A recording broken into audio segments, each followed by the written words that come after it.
고인의 것입니다. 오늘 아침에 도착했습니다. 무엇입니까? 유언장입니까? 선생님들, 오늘 제가 들려드릴 이야기는 돈이 사람을 어떻게 바꾸는지에 관한 이야기입니다.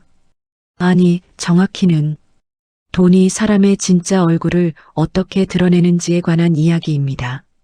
한 아버지가 있었습니다.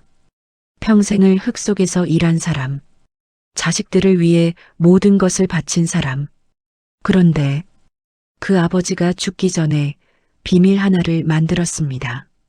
그 비밀이 장례식장에서 터지는 순간 세 자식의 얼굴이 새하얗게 변했습니다. 오늘 이야기 끝까지 들어주세요. 후회하지 않으실 겁니다. 구독과 좋아요 한 번씩 눌러주시면 감사하겠습니다. 그럼 바로 시작합니다. 장례식장 아니었습니다. 향 냄새와 국화향이 뒤섞인 그곳에서 한 남자가 천천히 입을 열었습니다. 돈은 이미 다 썼습니다. 아무도 울지 않았습니다. 그 말을 들은 세 남매도, 그 말을 한 첫째도 그저 서로의 눈을 피할 뿐이었습니다. 선생님들, 그 장례식장 안에는 아무도 모르는 비밀이 하나 있었습니다. 그때 문이 조용히 열렸습니다. 검은 양복을 입은 한 노신사, 낡은 가방 하나를 들고, 그리고 그가 꺼낸 것은 서류 한 장이었습니다. 그 종이 한 장이 이 자리에 있는 모든 사람의 삶을 완전히 뒤바꾸게 됩니다. 선생님들, 잠깐 여기서 멈추고 싶습니다.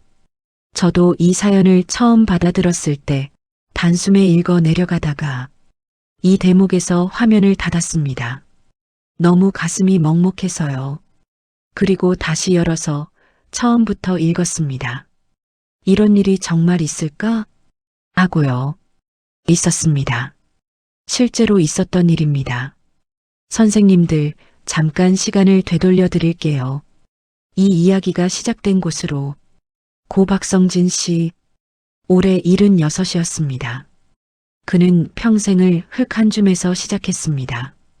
1970년대 초 25의 박성진은 경상도 산골 마을에서 무작정 서울로 올라왔습니다.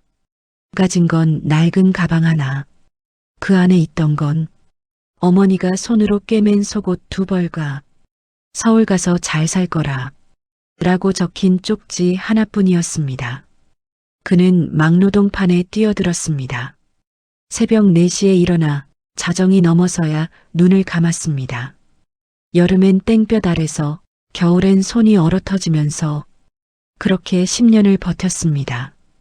그리고 35, 그는 처음으로 자기 이름이 박힌 명함을 가졌습니다. 박성진 건설 대표 박성진. 직원이라곤 자기 포함 3명, 사무실이라곤 반지하 창고 하나. 하지만 그는 웃었습니다. 그 웃음이 40이 되었을 때 회사를 키웠고 55이 되었을 때 직원 60명을 먹여 살리는 회사를 만들었습니다. 그가 모은 자산 50억? 하지만 그는 한 번도 그 숫자를 자랑하지 않았습니다. 낡은 국산 세단 한 대, 아파트 한 채, 매일 아침 직접 끓이는 된장국 한 그릇. 그게 그의 전부였습니다. 선생님들, 요즘 말로 하면 박성진 씨는 있어 보이려 하지 않는 사람이었습니다. 직원 회식도 삼겹살집, 경조사 봉투는 언제나 넉넉하게, 퇴직한 직원 아들 취직 자리도 발로 뛰어 알아봐주던 사람. 그런 그가 2년 전 쓰러졌습니다. 뇌졸중이었습니다. 병실에 누운 그에게 세 자식이 찾아왔습니다. 첫째 아들 박준호, 44, 서울 강남에서 세금 컨설팅 회사를 운영하는 사람이었습니다. 말이 세다고 소문난, 그러나 아버지 앞에서만은 꼼짝 못하던 사람. 둘째 딸 박미영, 41, 결혼 후 남편 사업에 자금을 대주다가 조용히 빚을 안고 있던 사람. 아버지한테는 아직도 잘 살고 있어요 라고만 했습니다. 막내 아들 박지훈, 38. 사업이라는 걸 3번 시도하고 3번 다 접은 사람. 지금은 아버지 회사 명의로 조용히 숨어 있는 사람. 겉으로는 걱정스러운 눈빛, 겉으로는 따뜻한 손길. 그런데 아버지는 알았습니다. 선생님들, 병상이란 곳은 이상합니다. 몸은 누워 있어도 귀는 더 잘 들리거든요. 어느 날 밤이었습니다. 병실이 조용해지고 간호사 순찰이 끝나고 모니터 기계 소리만 낮게 울리던 새벽. 아버지는 눈을 감은 채 들었습니다. 병실 복도에서 새어 들어오는 자식들의 낮은 목소리를. 아버지 이번에 진짜 오래 못 가실 것 같아. 유 원장 얘기 먼저 꺼내야 하는 거 아니야? 공동상속으로 하면 세금이 많잖아. 우리 쪽으로 좀 더 당겨야지. 그것보다 아버지 계좌 비밀번호 아는 사람 있어? 아버지는 그 말을 끝까지 들었습니다. 떨리는 손끝이 천천히 이불을 쥐었습니다. 눈가에 맺힌 것이 베개를 조용히 적셨습니다. 눈물인지 포기인지 아버지 자신도 몰랐을 겁니다. 선생님들, 저는 이 대목을 읽으면서 제 아버지 생각이 났습니다. 우리 아버지도 70이 훌쩍 넘으셨거든요. 그리고 문득 나는 아버지 곁에 얼마나 있었나 하는 생각이 들었습니다. 병원 가면 밥 먹었냐고, 불편한 데 없냐고, 뭐 필요한 거 없냐고 물어봤지만 진짜로 손 한번 잡아드린 적이 있었나? 박성진 씨 이야기를 계속 들어드릴게요. 그날 밤 그는 간병인을 불렀습니다. 이수정 씨, 53, 말 수 없고 손이 따뜻한 사람. 환자 차트보다 환자 얼굴을 먼저 보는 사람. 이 선생, 내 부탁 하나만 들어줄 수 있겠소? 아무한테도 말하면 안 되는 부탁이요. 이수정 씨는 말없이 고개를 끄덕였습니다. 그리고 그날 밤 박성진 씨는 오랫동안 조용히 이수정 씨에게 무언가를 말했습니다. 그 내용이 무엇인지는 아직 말씀드릴 수 없습니다. 하지만 그 대화가 나중에 모든 것을 바꾸게 됩니다. 선생님들, 잠깐 여기서 제가 드리고 싶은 말씀이 있어요. 오늘 이야기 단순한 상속 분쟁 이야기가 아닙니다. 저는 이 사연을 받고 나서 사연을 보내주신 분께 따로 연락을 드렸어요. 이분 지금 어떻게 지내시나요? 하고요. 그분이 답해 주셨습니다. 그 이후로 제 인생이 완전히 달라졌어요. 이 이야기를 알리고 싶어서 사연을 드렸어요. 제 어머니 이야기거든요. 선생님들, 그 사연을 보내주신 분이 누군지 나중에 알려드릴게요. 지금은 계속 이야기를 들어주세요. 뒤로 갈수록 더 놀라우실 거예요. 아버지가 숨을 거둔 건 그로부터 넉 달 뒤였습니다. 새벽 3시 그 곁에 있던 건 새 자식이 아니었습니다. 이수정 씨였습니다.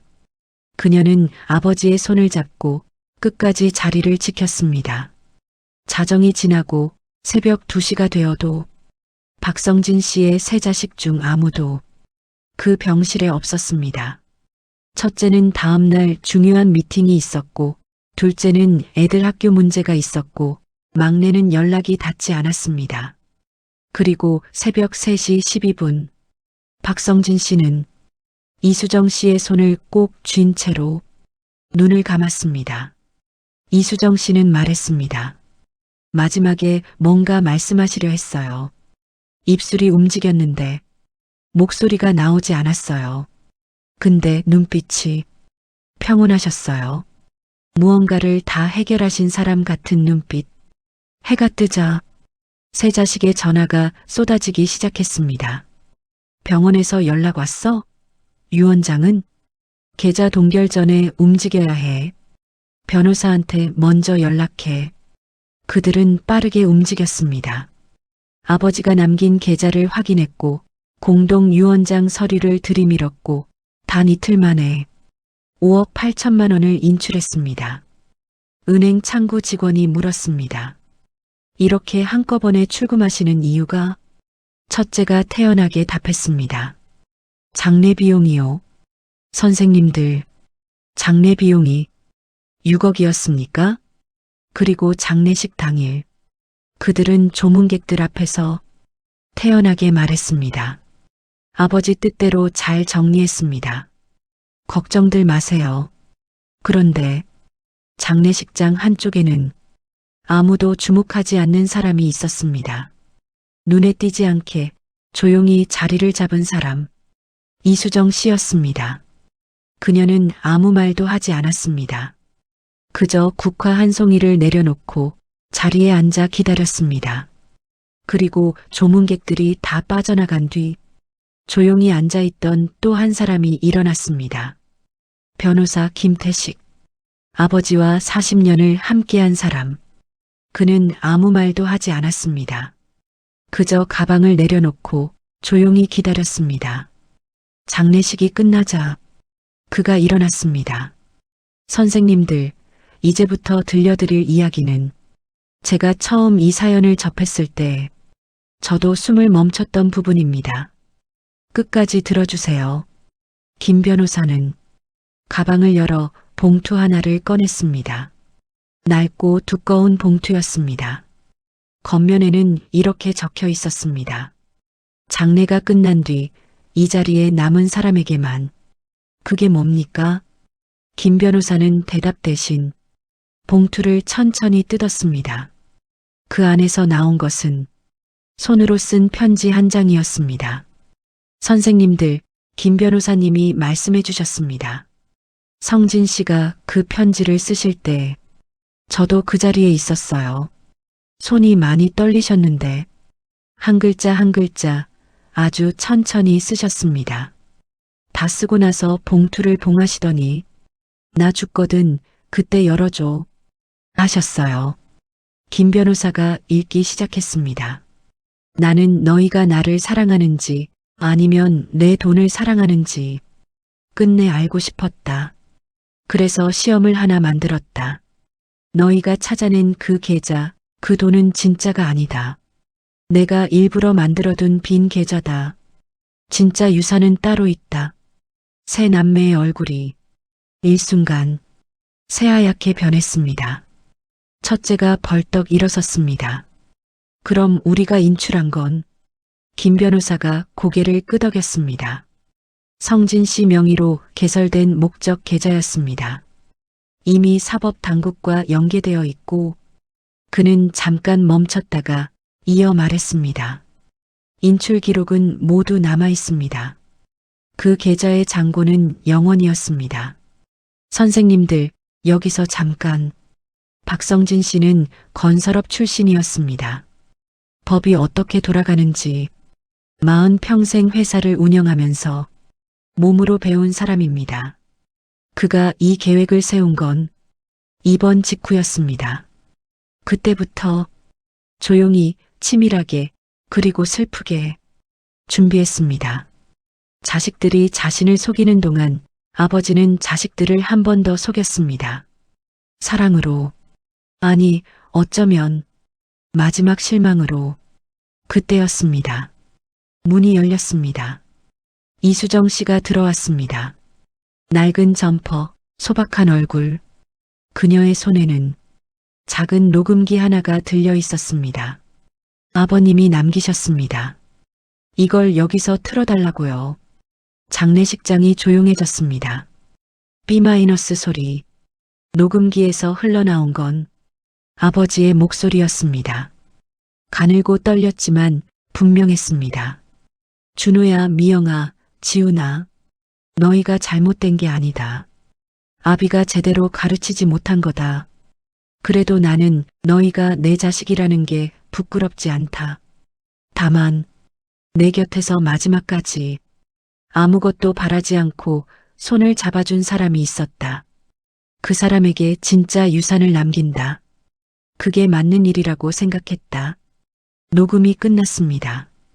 김 변호사가 서류를 펼쳤습니다. 박성진 씨의 진짜 유산, 총 자산 117억 원. 전액을 이수정 씨에게 상속합니다. 장례식장이 얼어붙었습니다.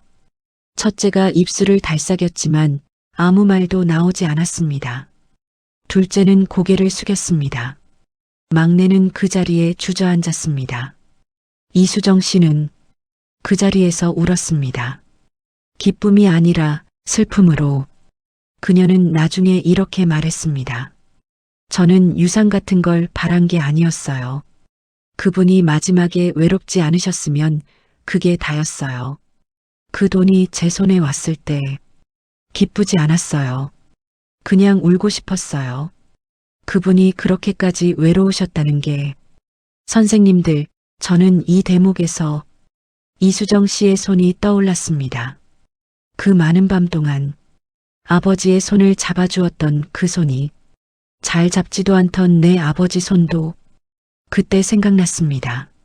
선생님들, 이야기가 여기서 끝난다면 이건 그냥 권선징악 드라마겠지요.